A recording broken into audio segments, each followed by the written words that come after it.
നാരായണമുണ്ട്. അനന്തൻ ഇപ്പോൾ AR ക്യാമ്പിലേക്ക് എത്തിച്ചിരിക്കുകയാണ്. Remand report ഉൾപ്പെടെ പുറത്തു വരികയാണ്. ഉണ്ണികൃഷ്ണൻ പോറ്റിക്കെതിരെ പ്രതിഷേധവും ഉണ്ടായിരിക്കുന്നു. കൂടുതൽ അറസ്റ്റ് സാധ്യത എങ്ങനെയാണ്?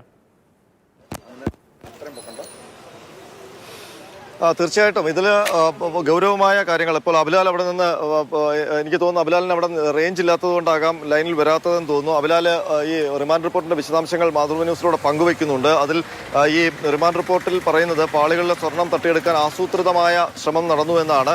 അതായത് ദ്വാരപാലക കവചങ്ങളിലെ സ്വർണം തട്ടിയെടുക്കാൻ ആസൂത്രിതമായ ശ്രമം ഉണ്ടായി. 2 മുതൽ 10 വരെ പ്രതികൾക്ക് അന്യായമായ ലാഭം ഉണ്ടാക്കാൻ പോറ്റി ഇടപെട്ടു എന്നാണ്. 2 മുതൽ 10 വരെയുള്ള പ്രതികളെന്ന് പറയുമ്പോൾ മുരാരി ബാബു തൊട്ട് ഇങ്ങോട്ടുള്ള ദേവസ്വം ബോർഡ് ഉദ്യോഗസ്ഥരെയാണ് ഈ റിമാൻഡ് റിപ്പോർട്ടിൽ പറയുന്നത്. ഇതിനായി സ്വർണ്ണപ്പാളിയെ ചെമ്പുപാളി എന്ന രേഖയുണ്ടാക്കി. അപ്പോൾ ഗുരുതരമായ ആരോപണമാണ് ഈ റിമാൻഡ് റിപ്പോർട്ടിലുള്ളത്. അപ്പോൾ ഈ മുഴുവൻ സ്വർണ്ണപ്പാളിയിൽ നിന്ന് ഈ സ്വർണം വീണ്ടെടുക്കാനുള്ള ആസൂത്രണം മുഴുവൻ നടത്തിയത് നമ്മൾ നേരത്തെ രാവിലെ മൊഴി നൽകിയിരുന്നു. ഈ ഉണ്ണികൃഷ്ണൻ പോറ്റി നൽകിയ മൊഴിയുടെ ഡീറ്റെയിൽസ് നൽകിയിരുന്നു. അതിൽ ഉണ്ണികൃഷ്ണൻ പോറ്റി ആ മൊഴിയിൽ പ്രധാനമായും ഉന്നം വെച്ചത് ദേവസ്വം ബോർഡ് ഉദ്യോഗസ്ഥരെ തന്നെയാണ്.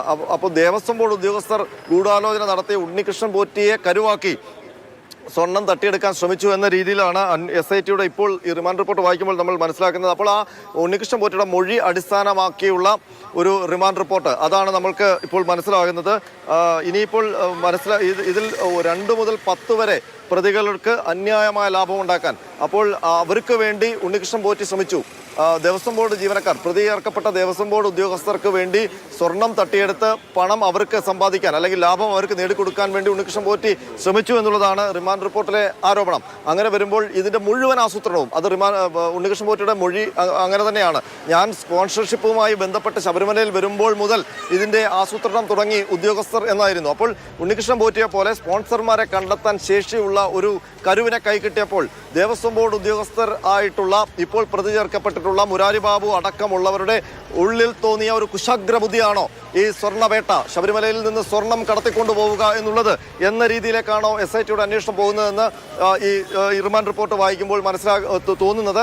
ഏതായാലും അങ്ങനെ വരുമ്പോൾ പങ്കജ് ഭണ്ഡാരിയുടെ റോൾ എന്താണ്, കൽപേഷിന്റെ റോൾ എന്താണ്, നാഗേഷിന്റെ റോൾ എന്താണ്, അങ്ങനെ അനന്ത സുബ്രഹ്മണ്യത്തിന്റെ റോൾ എന്താണ്, വിനീത് ജെയിന്റെ റോൾ എന്താണ്, റൊദ്ദാം ഗോവർദ്ധന്റെ റോൾ എന്താണ്, അങ്ങനെ ഒരുപാട് പേരുകൾ ഈ FIRന് പുറത്തുണ്ട്. അപ്പോൾ അവർക്കൊക്കെ എന്താണ് ഇതിനകത്ത് പങ്കാളിത്തം? അവരെയെല്ലാം ഇവരുടെ തട്ടിപ്പിന് വേണ്ടി സ്പോൺസർമാരാക്കി, അയ്യപ്പ സ്വാമിയോടുള്ള അവരുടെ ഭക്തിയെ ചൂഷണം ചെയ്ത് അവരെ സ്പോൺസർമാരാക്കി അവരിൽ നിന്ന് സ്വർണം കവർന്നെടുക്കുന്ന ഒരു തട്ടിപ്പിന് ഇരയാക്കപ്പെട്ടവർ മാത്രമാണോ അവരെല്ലാം എന്നുള്ള കാര്യങ്ങൾക്കൊക്കെ ഇനി ഉത്തരം തേടേണ്ടതുണ്ട്.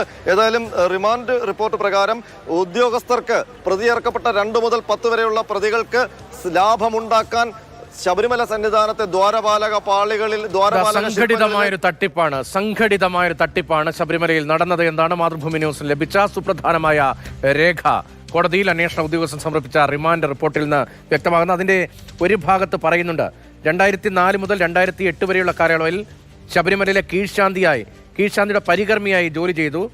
1998 സ്വർണം പതിച്ചത് ഉണ്ണികൃഷ്ണൻ പോറ്റിക്ക് വ്യക്തമായി അറിയാമായിരുന്നു. ഇക്കാര്യങ്ങളൊക്കെ അറിഞ്ഞുകൊണ്ട് 2 കിലോ തൂക്കം വരുന്ന സ്വർണം ചതിച്ച് വിശ്വാസവഞ്ചന ചെയ്ത് അന്യായ ലാഭവും തിരുവിതാംകൂർ ദേവസ്വം ബോർഡ് അന്യായമായ നഷ്ടവും ഉണ്ടാക്കുന്ന ഉദ്ദേശത്തോടെയും കരുതലോടെയും ദേവസ്വത്തുകൾ സംരക്ഷിക്കാൻ ബാധ്യതയുള്ള മറ്റ് പ്രതികളുടെ ഒത്താശയോടുകൂടി അവിടെ നിന്ന് കൊണ്ടുപോയി എന്നത് അന്വേഷണത്തിൽ കണ്ടെത്തിയിരിക്കുന്നു എന്നാണ് വ്യക്തമാക്കുന്നത്.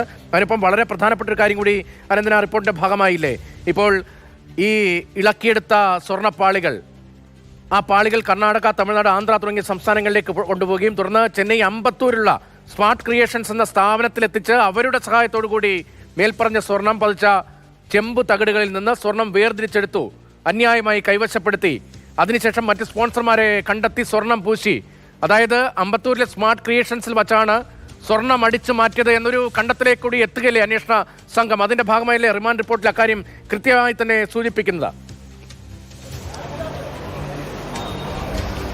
തീർച്ചയായിട്ടും ഈ റിമാൻഡ് റിപ്പോർട്ടിലെ ഏറ്റവും പ്രധാനപ്പെട്ട സംഗതി ഇത് തന്നെയാണ്. ശബരിമല സന്നിധാനത്ത് 98-ൽ വിജയ് മല്യ പൊതിഞ്ഞ സ്വർണ്ണപ്പാളി, ആ തങ്കം പൊതിഞ്ഞ ആ പാളി, അത് തന്നെയാണ് ഉണ്ണികൃഷ്ണൻ പോറ്റിയും സംഘവും ഉദ്യോഗസ്ഥരും ചേർന്ന് കടത്തിക്കൊണ്ട് പോയത് എന്ന് അസന്നിഗ്ധമായി പറയുകയാണ് സ്പെഷ്യൽ ഇൻവെസ്റ്റിഗേഷൻ ടീമിന്റെ റിമാൻഡ് റിപ്പോർട്ട്. മാത്രമല്ല ഈ സ്വർണ്ണപ്പാളിയെ ചെമ്പുപാളി എന്ന് രേഖയുണ്ടാക്കി ആ സ്വർണം കൊള്ളയടിക്കാൻ വേണ്ടി ശ്രമിച്ചു. ചെമ്പുപാളി എന്ന രേഖ ഉണ്ടാക്കിയത് പോറ്റിക്ക് സ്വർണം കൈക്കലാക്കാൻ. ഉദ്യോഗസ്ഥർ തങ്കം പൊതിഞ്ഞ ആ പാളിയെ ചെമ്പുപാളി എന്ന് വെറുതെ ആ രേഖയിൽ എഴുതി അങ്ങനെ ആക്കിയപ്പോൾ അത് പോറ്റിക്ക് സ്വർണം കൈക്കലാക്കാനുള്ള അവസരം നൽകി. മാത്രമല്ല അത് ചെന്നൈയിൽ കൊണ്ടുപോയി സ്മാർട്ട് ക്രിയേഷൻസിൽ വെച്ച് ഉരുക്കി സ്വർണം വേർപെടുത്തി എടുക്കുകയും അതിന്റെ ലാഭം ഈ 2 മുതൽ 10 വരെയുള്ള പ്രതികൾക്ക് ലഭിച്ചു എന്നാണ്. 2 മുതൽ 10 വരെയുള്ള പ്രതികൾ മുരാരി ബാബു അടക്കമുള്ള ദേവസ്വം ഉദ്യോഗസ്ഥരാണ്, സുധീഷ് കുമാർ അടക്കമുള്ള ദേവസ്വം ഉദ്യോഗസ്ഥരാണ്. അപ്പോൾ ഇവരെല്ലാം അറിഞ്ഞുകൊണ്ടുള്ള ഒരു കൃത്യമായ ആസൂത്രണം. അവിടെ ഉണ്ണികൃഷ്ണൻ പോറ്റി നൽകിയ മൊഴി വളരെ പ്രസക്തമാവുകയാണ്. മൊഴി വളരെ പ്രസക്തമാവുകയാണ്. അതായത് ഞാൻ സ്പോൺസർഷിപ്പ് ഏറ്റെടുത്ത് സന്നിധാനത്ത് വന്നപ്പോൾ മുതൽ ഈ ആസൂത്രണം, സ്വർണ്ണക്കൊള്ളയുടെ ആസൂത്രണം തുടങ്ങി അതിന് ഉദ്യോഗസ്ഥരടക്കം വലിയ ഗൂഢാലോചനയിൽ പങ്കെടുത്തെന്നാണ് അയാളുടെ മൊഴി. അപ്പോൾ ആ മൊഴി അനുസരിച്ചാണ് ഇപ്പോൾ റിമാൻഡ് റിപ്പോർട്ടിൽ കാര്യങ്ങൾ പറയുന്നത്.